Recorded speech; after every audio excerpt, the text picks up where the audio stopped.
Hello, and this is Joel Robinson. I'm going to present an Agile video tutorial on Scrum Smells. Have you ever heard the Agile term Scrum Smells? What does it mean? Do you know?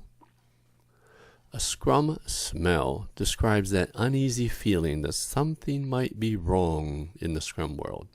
If you're planning to take the PMI ACP exam or sit for a Scrum Master interview, you should know this term. When I started studying for the PMI ACP exam, I thought this was a fake term. It is not. It's a real term. Been around for quite a while. In 1999, Martin Fowler introduced the term smell to refer to something that may not be right. And Charles Bradley wrote that it possibly indicates a deeper problem. It doesn't always mean the bad smell is indicative of a true problem, but most times it is. Scrum smell examples. Now, Mike Cohen is a popular Agile blogger and consultant. I really like his website and newsletter. It's www.mountaingoatsoftware.com, and I highly recommend subscribing to it. I don't receive any remuneration from him. I just think he's one of the best. He wrote a blog recently talking about talking chickens and missing pigs. Chickens are those attending a daily stand-up meeting from outside the development group. I don't have time to go into the background of what a chicken or a pig is, but if you're studying Agile, you'll know this. What's a talking chicken? A talking chicken is a chicken that comes to a daily stand-up meeting and talks. Chickens may listen, but chickens don't talk during the Scrum daily stand-up meeting. Missing pigs. Pigs are members of a Scrum development team, fully committed to the iteration. Now, they are expected to attend the daily Scrum meetings, and they are expected to share their daily status and impediments and plans with the other team members. If a missing pig doesn't show up, the team has a knowledge or status gap. Product owner overreach. Now, here's a common smell.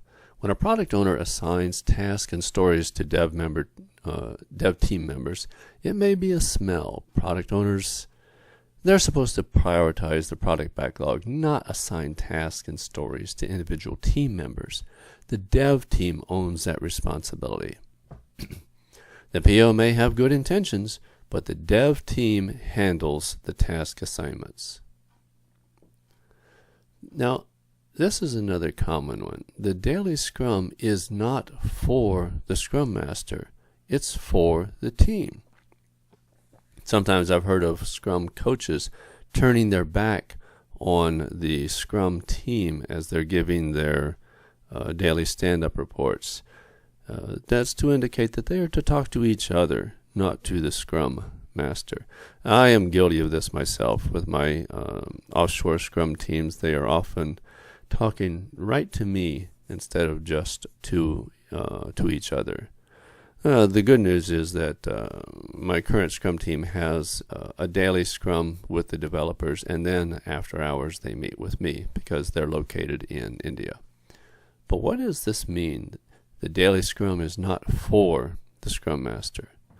The daily Scrum meeting is not a status report to the Scrum Master. Development members are to exchange their ideas, their plans, their impediments, their status among themselves.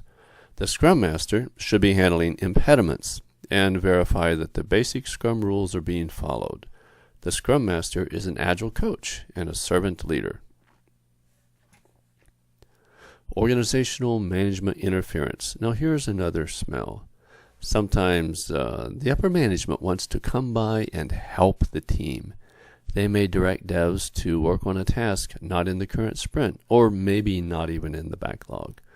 Now, previous experience has probably taught them that it is perfectly reasonable to interrupt the devs in their daily work because their time and their ideas are more important. That's a smell. So, in conclusion, you now know a new term and have had a few examples.